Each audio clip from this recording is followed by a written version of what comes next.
मुख्यमंत्री भजनलाल शर्मा कुछ ही देर में भीलवाड़ा पहुंचेंगे। विकास और सुशासन उत्सव का भव्य आयोजन होगा। लगभग 10,000 करोड़ के कार्यों का शिलान्यास और लोकार्पण होगा। राजस्थान पत्रकार स्वास्थ्य योजना का शुभारंभ होगा और सभी जिलों की पंच गौरव पुस्तिका का विमोचन और ई उपचार ऐप की लॉन्चिंग भी होगी। और इसी के साथ राजस्थान संपर्क 2.0 पोर्टल का भी शुभारंभ होगा। कार्यक्रम स्थल चित्रकूट धाम नगर निगम डिप्टी सीएम प्रेमचंद बैरवा पहुंचे और विधानसभा अध्यक्ष वासुदेव देवनानी, भूजल विभाग मंत्री कन्हैया लाल आदि मौजूद रहेंगे। तो देखिए डिप्टी सीएम कार्यक्रम स्थल पर पहुंच गए हैं।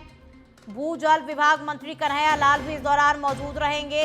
तो मुख्यमंत्री भजनलाल शर्मा कुछ ही देर में बस भीलवाड़ा पहुंचेंगे। आज भीलवाड़ा को करोड़ों रुपए की सौगात मिलने वाली है। विकास और सुशासन उत्सव का भव्य आयोजन होगा। लगभग 10,000 करोड़ के कार्यों का शिलान्यास और लोकार्पण आज होगा। राजस्थान पत्रकार स्वास्थ्य योजना का शुभारंभ भी आज होना है।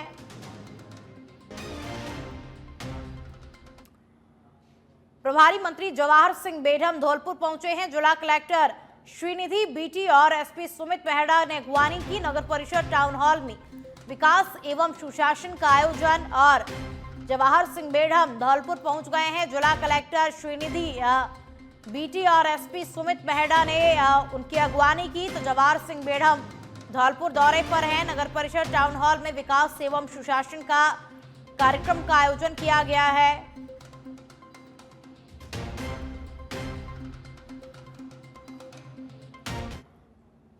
श्रीलंका और थाईलैंड दौरे पर पीएम नरेंद्र मोदी जाएंगे। 3 अप्रैल को थाईलैंड दौरे पर पीएम नरेंद्र मोदी रहेंगे। 6वें बिम्सटेक शिखर सम्मेलन में पीएम नरेंद्र मोदी शामिल होंगे और 4 अप्रैल को श्रीलंका के दौरे पर पीएम नरेंद्र मोदी रहेंगे। श्रीलंका के राष्ट्रपति के साथ में बैठक पीएम नरेंद्र मोदी करेंगे। श्रीलंका और थाईलैंड के दौरे पर पीएम नरेंद्र मोदी रहने वाले हैं। 3 अप्रैल को पहले थाईलैंड के दौरे पर प्रधानमंत्री नरेंद्र मोदी जाएंगे और 4 अप्रैल को श्रीलंका के दौरे पर रहेंगे। तो देखिए श्रीलंका के राष्ट्रपति के साथ में बैठक भी पीएम नरेंद्र मोदी करेंगे।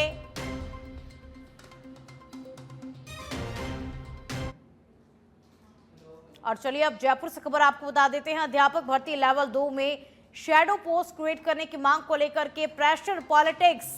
रिवाइज परिणाम निकलने के कारण 1260 चयनित शिक्षकों पर नौकरी जाने का खतरा मंडरा रहा है। ऐसे में चयनित शिक्षक भी अपनी तरफ से पूरी मेहनत करते हुए नजर आ रहे हैं और ऐसे में पक्ष और विपक्ष के विधायकों से लगातार मुख्यमंत्री के नाम पत्र लिखवा रहे हैं। अब तक राजस्थान के 44 विधायकों ने पत्र लिखा है। पत्र लिखकर भर्ती में शैडो पोस्ट क्रिएट करने की मांग की है और इनमें से 20 विधायक बीजेपी और 24 विधायक कांग्रेस के हैं जिन्होंने मुख्यमंत्री के नाम पत्र लिखा है, जबकि राजस्थान के 3 सांसद भी मुख्यमंत्री के नाम पत्र लिख चुके हैं और पत्र लिखकर चयनित शिक्षकों के लिए शैडो पोस्ट की मांग उठा चुके हैं। ऐसे में अब सभी की निगाहें जो है वो सरकार की तरफ है। सरकार के फैसले की तरफ सभी लोग अपनी निगाहें किए हुए हैं और इस मामले में सरकार को अपने स्तर पर अंतिम निर्णय लेना होगा। तो देखिए अंतिम निर्णय आना अभी भी बाकी है। सभी लोग टकटकी लगाए बैठे हुए हैं। विधायकों ने पत्र लिखा है तो विधायक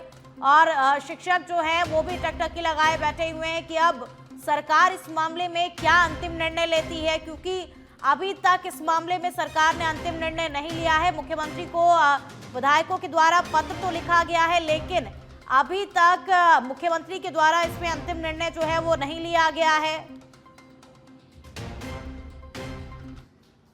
राजस्थान दिवस पूर्व पशुपालन विभाग ने कर्मचारियों को शपथ दिलाई। निदेशक डॉक्टर आनंद सेजरा ने अधिकारियों को कर्मचारियों को शपथ दिलाई है। राजस्थान दिवस के अवसर पर एक सप्ताह तक प्रदेश के विभिन्न जिलों में कार्यक्रम हो रहे हैं और 30 मार्च को राजपत्रित अवकाश होने के कारण 28 मार्च को ही शपथ समारोह का आयोजन किया गया। पशुपालन विभाग के निदेशक डॉक्टर आनंद सेजरा ने अधिकारियों और कर्मचारियों को शपथ दिलाई। प्रदेश के विकास, खुशहाली, आत्मनिर्भरता और समृद्धि के लिए सक्रिय भूमिका निभाने के लिए शपथ दिलाई। शपथ समारोह में विभाग के सभी अधिकारी और कर्मचारी उपस्थित रहे।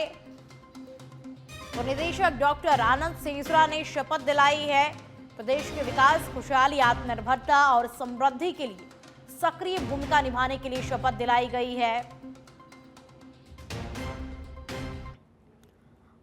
भरतपुर में गृह राज्य मंत्री जवाहर सिंह बेढ़म ने जिला आरबीएम अस्पताल पहुंचकर के भाजपा के पूर्व अध्यक्ष रविंद्र जैन के स्वास्थ्य की कुशलक्षेम जानी और अस्पताल के ए ब्लॉक के आईसीयू में ब्लड प्रेशर बढ़ जाने पर गंभीर होने पर देर शाम रविंद्र जैन को भर्ती करवाया गया था। रविंद्र जैन का उपचार कर रहे चिकित्सक डॉक्टर मुकेश गुप्ता से रविंद्र जैन के स्वास्थ्य की जानकारी ली। अस्पताल में भर्ती अन्य मरीजों के परिजनों से गृह राज्य मंत्री जवाहर सिंह बेढ़म ने अस्पताल में मिलकर चिकित्सा सुविधाओं की जानकारी ली और उन्होंने एक्सरे, पूछताछ केंद्र, प्लास्टर रूम, इमरजेंसी वार्ड आदि का भी निरीक्षण कर सुविधाओं का जायजा लिया। तो जिला आरबीएम अस्पताल जवाहर सिंह बेढ़म पहुंचे।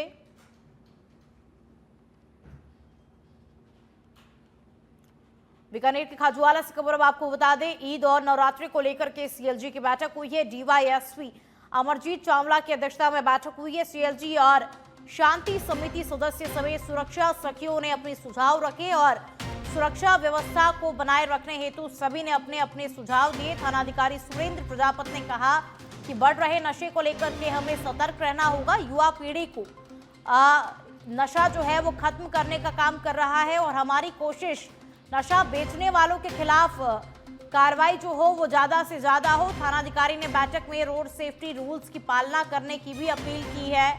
तो देखिए, ये एक अहम बैठक हुई। इस बैठक में नशा करने वालों के खिलाफ कार्रवाई करने की भी बात की गई और नशा बेचने वालों के खिलाफ भी कार्रवाई की बात की गई है, क्योंकि अगर नशा बेचा ही नहीं जाएगा तो युवा पीढ़ी जो है वो नशे की ओर आगे नहीं बढ़ेगी, नशा नहीं करेगी युवा पीढ़ी।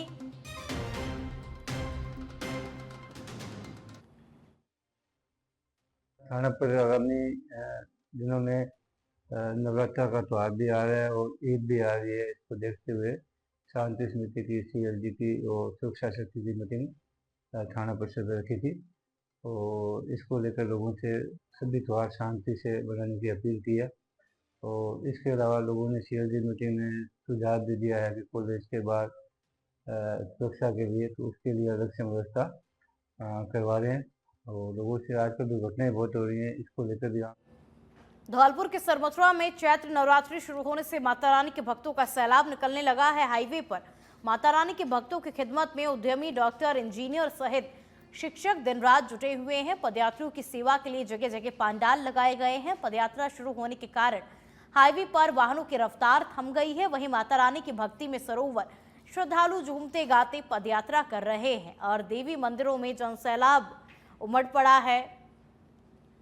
बीकानेर जेल से सीएम भजनलाल शर्मा को धमकी देने का पूरा मामला आपको बता दें। धमकी देने वाले को पुलिस ने गिरफ्तार कर लिया है। आदिल नाम के एक व्यक्ति को गिरफ्तार अब किया गया है और आदिल को कुछ दिनों पहले ही पाली से बीकानेर सेंट्रल जेल शिफ्ट किया गया था। धमकी की सूचना पर पुलिस ने सेंट्रल जेल में सघन तलाशी अभियान चलाया और आदिल को गिरफ्तार किया और साथ ही आदिल के पास से एक मोबाइल फोन भी बरामद किया गया है। एसपी कावेंद्र सिंह सागर का बयान भी अब सामने आ गया है। उन्होंने कहा कि अभी ये पता लगाया जा रहा है कि उसने मुख्यमंत्री को जान से मारने की धमकी क्यों दी। उसे हिरासत में लेकर के पूछताछ की जा रही है और पूछताछ के बाद ही पूरा खुलासा हो सकेगा।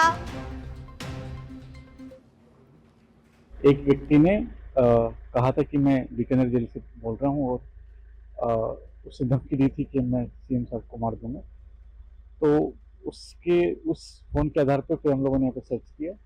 पूरा सघन यहाँ पे तलाशी अभियान चलाया गया है। जिस मोबाइल से और सिम से जो कॉल में यूज हुआ है उसको भी हमने बरामद किया है और जो जिसने फ़ोन किया था उसको भी आइडेंटिफाई करके उसको भी दस्तयाब करके और आगे हम लोग डिटेल उससे इन्वेस्टिगेशन कर रहे हैं। कौन है ये जिसे ये आदिल नाम का व्यक्ति है जो पाली का रहने वाला है। इससे भी डिटेल पूछताछ हम लोग कर रहे हैं। किस मामले में है ये बीकानेर कैसा है? इसका ये पहले दूसरी जेल में था, वहाँ से ये ट्रांसफर होकर आया है। इसका जो क्रिमिनल रिकॉर्ड वगैरह है, क्या मामला है इसका, उसके बारे में हम लोग जानकारी क्या कारण रहा कि सीएम को धमकी क्यों दी? वो अभी झुंझुनू में राज्य सरकार ने अधिसूचना जारी कर नगर परिषद एरिया के पास लगते 23 गांवों को और नगर परिषद क्षेत्र में जोड़ दिया है, जिसके बाद अब नगर परिषद में 29 नए गांव जुड़ गए हैं और इन गांवों के जुड़ने से नगर परिषद की आबादी 1,18,000 से बढ़कर 1,44,000 हो गई है। सरकार के मापदंडों के अनुसार 2 लाख तक की आबादी में 60 ही वार्ड होंगे। ऐसे में नगर परिषद में इन 29 वार्डों के जुड़ जाने के बाद भी वार्डों की संख्या जो है वो नहीं बढ़ेगी। तो अब तक 29 नए गांव जोड़े गए हैं और 29 गांवों के जुड़ जाने के बाद भी वार्डों की संख्या में बढ़ोतरी नहीं होगी। तो जल्द ही नए गांव को जोड़ने की सरकार ने अधिसूचना भी देखिए अब जारी कर दी है। तो झुंझुनू नगर परिषद में 23 नए गांव जुड़े हैं। झुंझुनू नगरीय परिषद में 6 गांव सीमा विस्तार में पहले राज्य सरकार की सक्षम स्वीकृति से शामिल हुए थे। 23 गांवों का कल नोटिफिकेशन प्राप्त हुआ है। कुल नए 29 गांव हैं जो नगर परिषद सीमा और पैराफेरी के अंदर जो स्थित है उनको नगरीय सीमा में शामिल किया गया है। अब वार्ड परिसीमन में उन जो गांव हैं उनको शामिल करते हुए वार्डों का परिसीमन करके, और चूंकि 60 वार्ड है, वार्डों की संख्या यथावत है, 60 वार्ड से ऊपर वार्ड होने के लिए आबादी 2 लाख से ऊपर होनी चाहिए, जबकि ये शामिल होने के पश्चात भी आबादी अभी भी 2 लाख से नीचे है।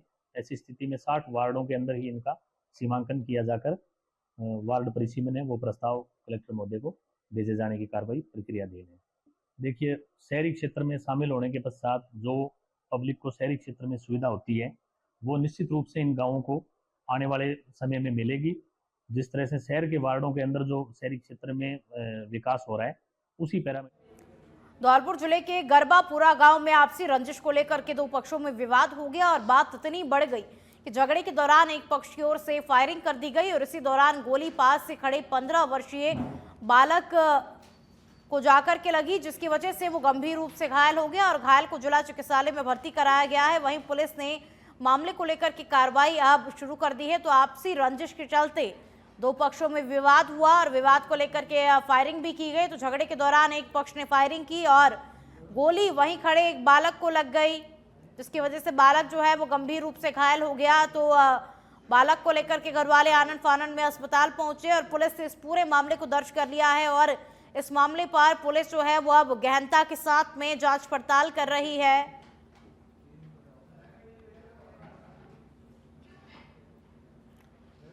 झुंझुनू जिले के गुड़ा गौरजी थाना इलाके के चारावास गांव में गौशाला के पास दो बाइकों में आमने सामने भिड़ंत हो गई, जिसमें चारावास गांव के ही रहने वाले 2 युवकों की मौत हो गई और 2 युवक घायल हो गए हैं। इनमें से एक घायल को गंभीर अवस्था में जयपुर रेफर किया गया है, वहीं दूसरे का इलाज झुंझुनू के बीड़ी के अस्पताल में चल रहा है। दोनों युवकों की मौत के बाद पूरे गाँव में सन्नाटा पसरा हुआ है। तो 2 बाइकों की भिड़ंत में 2 युवकों की मौत हुई, जिससे इस वक्त पूरे गाँव में सन्नाटा पसरा हुआ है।